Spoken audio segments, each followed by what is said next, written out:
വെന്റിലേറ്ററിലേക്ക് മാറ്റി. അപ്പോ ബോധം വെളിവൊക്കെ പോയോ? എല്ലാവരെയും പല പല സ്ഥലത്തേക്ക് പറഞ്ഞയച്ചുകൊണ്ട് അവസാന കാലത്തൊന്ന് കാണാനും മിണ്ടാനും പറ്റാതായി. അത് നന്നായി. ബോധം പോകുന്നതിന് മുമ്പ് അത്ര കുറച്ചേ അവള് വേദനിച്ചിട്ടുണ്ടാവും. വിശ്വ, അച്ഛാ, അറിയിക്കേണ്ടവരോടൊക്കെ നീ പറഞ്ഞേക്ക്. അമ്മയ്ക്കിനി അധികകാലമില്ല. അയ്യോ, അപ്പൊ ആദ്യം അറിയിക്കേണ്ടത് വിക്രമിനെയല്ലേ? അല്ല, അറിയുമ്പോ അവൻ വേദനിക്കും എന്നുള്ളത് ശരിയാ. പക്ഷെ എന്നായാലും വേദനിക്കേണ്ടതല്ലേ? നന്ദിനി, ജപ്തി ഒഴിവാക്കാനുള്ള പണം കയ്യിലുണ്ടായിരുന്നിട്ടും അത് തരാൻ മനസ്സില്ലെന്നും പറഞ്ഞ് നീ ഇവന്റെ കൈ പിടിച്ചിറങ്ങിയപ്പോ അവളോട് പണമൊന്നും വേണ്ടാന്ന് പറ, അവസാനം വരെ കൂടെ നിന്നാൽ മാത്രം മതി എന്ന് കരഞ്ഞു പറഞ്ഞ ആളാ അകത്ത് കിടക്കുന്നത്. അവളുടെ ശരീരമേ അനങ്ങാതുള്ളൂ. മനസ്സിനിപ്പോഴും കണ്ണും കാതുകൊണ്ട്. അവളൊന്നും അറിയില്ല എന്ന് നീ വിചാരിക്കരുത്. അവസാന ശ്വാസം കഴിഞ്ഞ് മുകളിലോട്ട് പോകാൻ നേരത്ത് അറിഞ്ഞ് ശപിക്കാൻ അവൾക്കറിയില്ല എന്ന് ഉറപ്പുള്ളത് കൊണ്ടാവും നീ ഇവിടെ വന്നപ്പോൾ മുതൽ മുനവച്ച് സംസാരിക്കുന്നത്, അല്ലേ? അത് ശാന്തമായി പൊക്കോട്ടെ നന്ദിനി. ഈ നേരത്തെങ്കിലും അതിനെ വേദനിപ്പിക്കുന്ന വാക്കുകൾ ഉപേക്ഷിക്കാൻ നോക്ക്.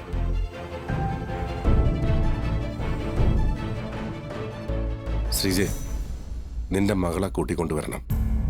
അവസാന ശ്വാസം പോകുന്നതിന് മുമ്പ് അവൾ അച്ഛമ്മയൊന്ന് ജീവനോടെ കണ്ടോട്ടെ. കാണേണ്ടവർക്ക് അകത്ത് കയറി കാണാം, ഓരോരുത്തരായി മാത്രം. വിക്രമിനെ ഞാൻ അറിയിച്ചോളാം.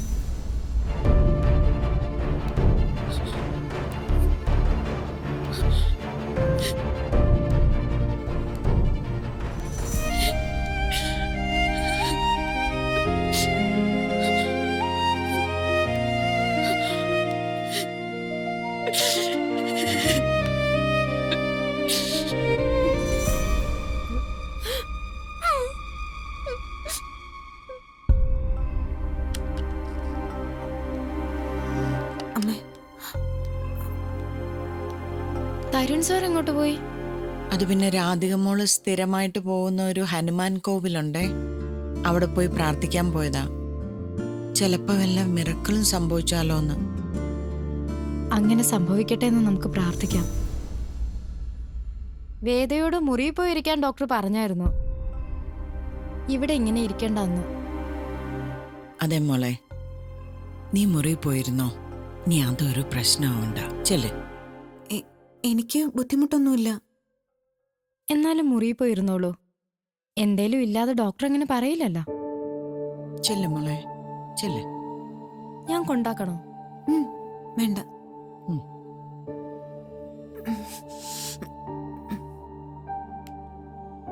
മോള് പോയിക്കോ. ഇത് കഴിഞ്ഞ് ഞങ്ങൾ അങ്ങോട്ട് തന്നെയല്ലേ വരുന്നേ. പോയിക്കോ.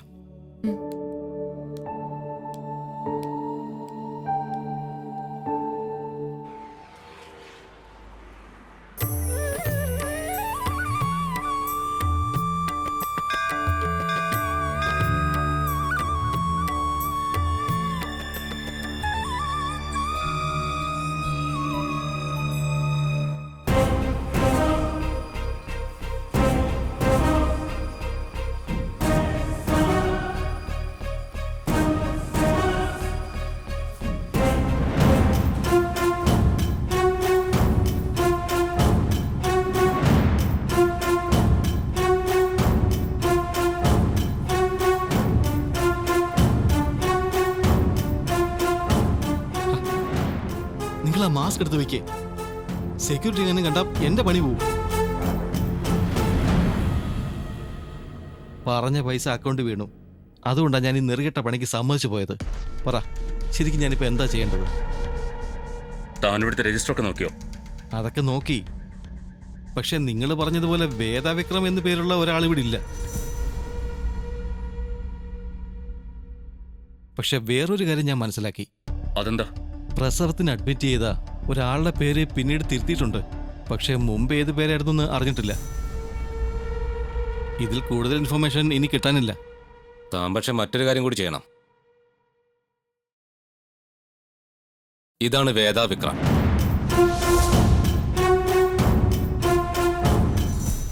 ഇവരിവിടെ അഡ്മിഷൻ എടുത്തിട്ടുണ്ടോന്ന് അറിയണം. അതൊന്നും അത്ര എളുപ്പമല്ല. അതെന്താ? ഗൈനക്കോളജി ഡിപ്പാർട്ട്മെന്റിലേക്ക് ഡോക്ടറെ നഴ്സിനെ അല്ലാതെ മറ്റാരെയും കടത്താറില്ല. പുറത്തുനിന്നുള്ള ഒരു ആംബുലൻസ് ഡ്രൈവറെ അകത്തേക്ക് അവർ കയറ്റില്ല. എങ്ങനെയെങ്കിലും ചെയ്താലേ പറ്റൂ. സാറേ, ഞാൻ പരിശ്രമിക്കാന്നേ പറയാൻ പറ്റൂ. ഇതെങ്ങാനും പുറത്തറിഞ്ഞ അകത്ത് കിടക്കേണ്ടി വരും. താൻ ശ്രമിക്കുക. പുറത്തറിയാതെ ഞങ്ങൾ നോക്കിക്കോളാം. ആ. എന്നാ ശരി, താൻ ചെല്ലു. ശരി.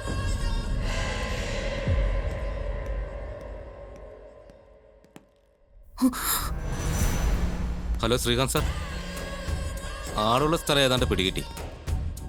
1-2 ദിവസത്തോടെ കാര്യങ്ങൾക്കൊരു തീരുമാനമാവും.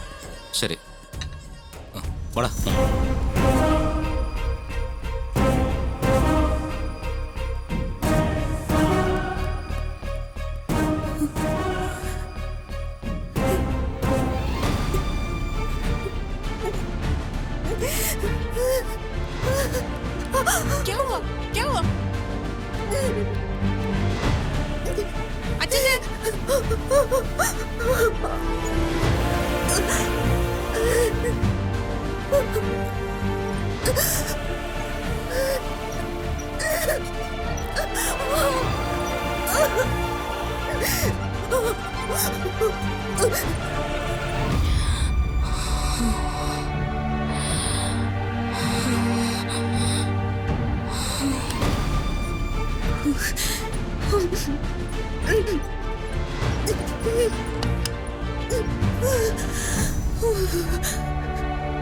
മാഡം, അങ്ങോട്ട് മാറി നിന്നോളൂ.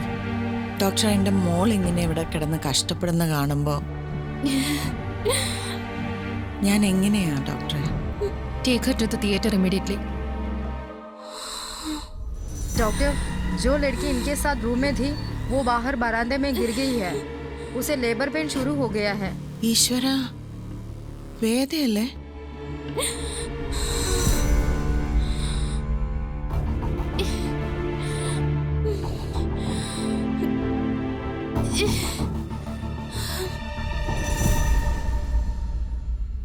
മോളെ, രാധികയെ തിയേറ്ററിലോട്ട് കൊണ്ടുപോയി. അമ്മയൊന്ന് അങ്ങോട്ട് ചെല്ലട്ടെ. നീ ഒന്നുകൊണ്ട് വിഷമിക്കണ്ട, ഒന്നും സംഭവിക്കത്തില്ല. ധൈര്യമായിട്ടിരിക്കെ. ഞാൻ പോട്ടെ.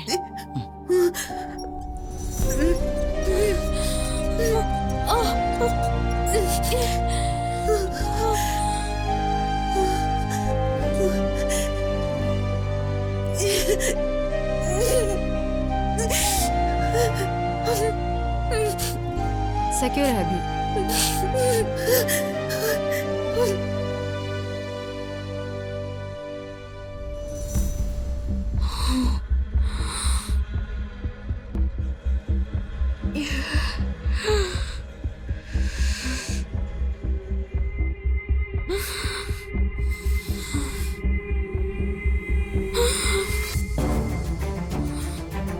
CPR.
രണ്ടുപേരും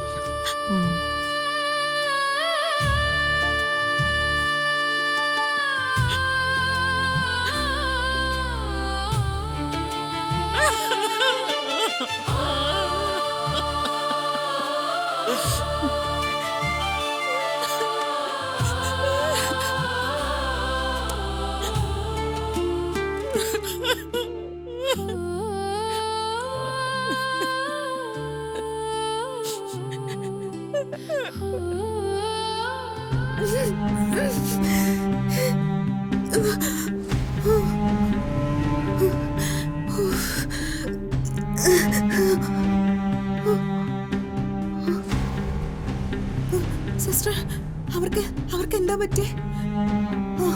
സിസ്റ്റർ, എന്താ രാധയ്ക്ക് പറ്റേ?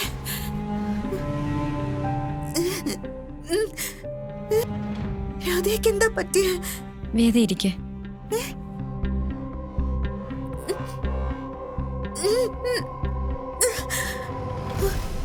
എന്താ? അവര് പോയി.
വിക്രം, സർ, അതെ, ഇന്ന് ടൗണിലൊരു ആവശ്യമുണ്ട്. പറ്റുകയാണെങ്കിൽ ജില്ലാ ജഡ്ജി ശങ്കരനാരായണനെ കാണാൻ ശ്രമിക്കാം. വീട്ടിലെ കാര്യങ്ങൾ അദ്ദേഹത്തോട് ചോദിക്കാലോ. വലിയ സന്തോഷം സർ. ശരി.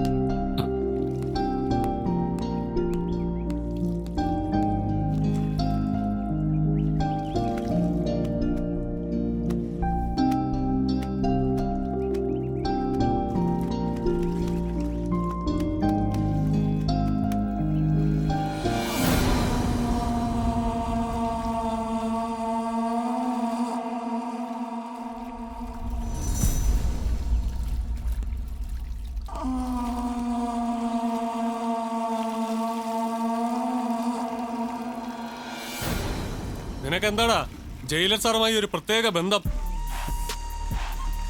ഞങ്ങളോട് ആരോടും ഇല്ലാത്തൊരു പ്രത്യേകത. ഉത്തരം പറടാ.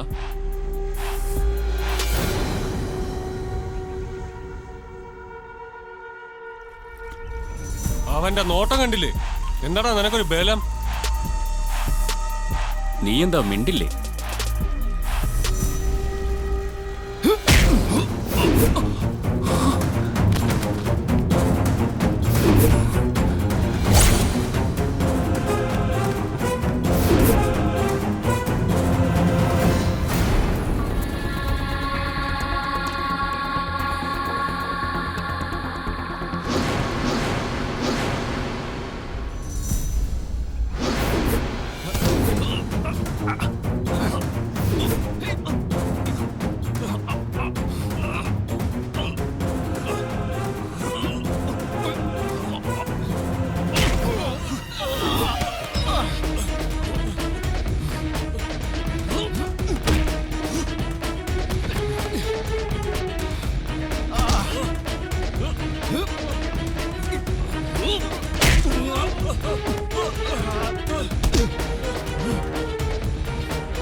എനിക്കിത് താങ്ങാനാവുന്നില്ല മോളെ.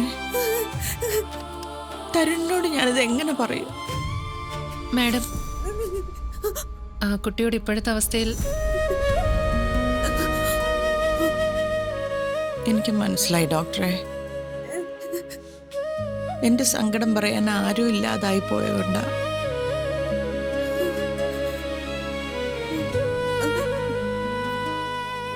മാഡം വരൂ, നമുക്ക് പുറത്തിരിക്കാം.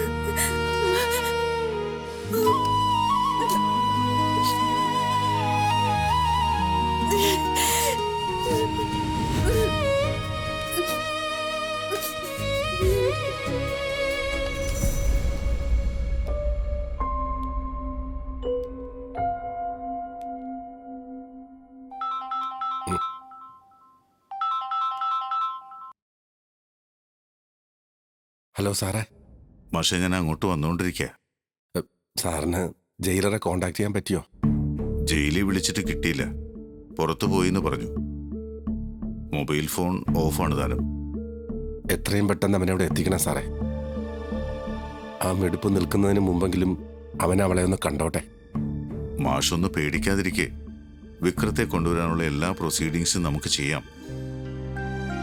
ആദ്യം ആ ആൻഡ്രൂസിനെ ഒന്ന് കിട്ടിക്കോട്ടെ. അതാവുമ്പോ പെട്ടെന്ന് നടക്കും.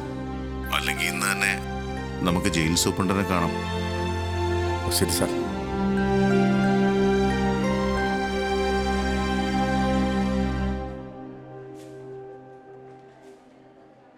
ഒന്നും പറയാറായിട്ടില്ല, ഞാൻ വിളിക്കാം. വലിയ കാര്യത്തിൽ നിങ്ങളുടെ അച്ഛൻ എൻ്റെ നാവിനെ പറ്റി പറഞ്ഞല്ലോ. എന്നിട്ട് നിങ്ങളുടെ അമ്മ മരിക്കാൻ പോവുകയാണെന്ന് ആളുകളെ വിളിച്ചറിയിക്കാനായിട്ട് നിങ്ങളുടെ ചേട്ടനോടല്ലേ പറഞ്ഞത്? അതാ പറഞ്ഞത്, അച്ഛൻ നിങ്ങളെ മക്കളുടെ കൂട്ടത്തിൽ പെടുത്തിയിട്ടേയില്ല. വീട്ടിലെ ഗുണ്ടയ്ക്കും കുഴിമടിയനും എന്നും ഫുൾ മാർക്ക്. എന്തെങ്കിലും ചെയ്ത് എപ്പോഴെങ്കിലും 4 കാശ് കൊണ്ടു കൊടുക്കാൻ നിങ്ങൾക്ക് ആന മുട്ട. നിനക്കിപ്പോ എന്താ വേണ്ടത്? ഞാൻ ആളുകളെ വിളിച്ചറിയിക്കണോ? എന്നാ ആദ്യം നിന്റെ വീട്ടുകാരെ തന്നെ വിളിച്ചറിയിക്കാം. അയ്യോ, അതൊന്നും വേണ്ട. അവരെങ്ങാനും വന്ന് കണ്ടതിന് ശേഷമാണ് ജീവൻ പോകുന്നതെങ്കിലേ ഇനി ആ കുത്തുവാക്കൂടെ ഞാൻ കേൾക്കണം. എല്ലാം കഴിയുമ്പോൾ പറയേണ്ട സമയത്ത് ഞാൻ പറഞ്ഞോളാം.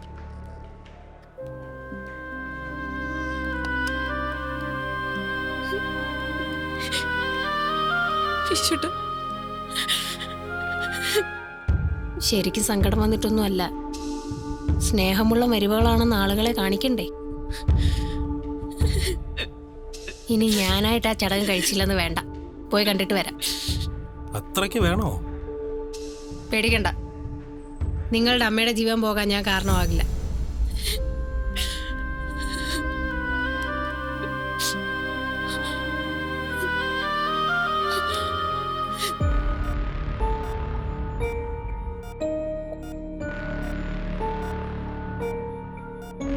എത്രയും പെട്ടെന്ന് ഈ കിടപ്പിൽ നിന്ന് രക്ഷപ്പെടാൻ അമ്മയെ ദൈവം അനുഗ്രഹിക്കട്ടെ. ഈശ്വര, ഗുരുവായൂരപ്പ, ഞാൻ എന്ത് പറഞ്ഞാലും തെറ്റായ ഇവിടെ ഉള്ളവർ കണക്കാക്കിയുള്ളൂ. പക്ഷെ ഇപ്പറയുന്നത് മനസ്സിൽ ഒരു കളങ്കവും ഇല്ലാതെയാണ്. ജീവിച്ചിരിക്കുന്ന കാലത്ത് ആർക്കും ഒരു ദ്രോഹവും ചെയ്യാതിരുന്ന സ്ത്രീയാണ്. മരിക്കുന്ന സമയത്ത് അതിനെ ഇങ്ങനെ ഇട്ട് കഷ്ടപ്പെടുത്തരുതേ. പൊതുവേ ബുദ്ധിമുട്ടിൽ ജീവിക്കുന്ന എൻ്റെ ഭർത്താവിൻ്റെ അച്ഛൻ്റെ തലയിൽ ഭീമമായ ഒരു ആശുപത്രി ബില്ല് കൂടി കെട്ടിവെക്കരുതേ ഭഗവാനെ. എല്ലാം മംഗളമായി അവസാനിക്കും അമ്മേ. നിത്യശാന്തി ഉണ്ടാവട്ടെ അമ്മേ.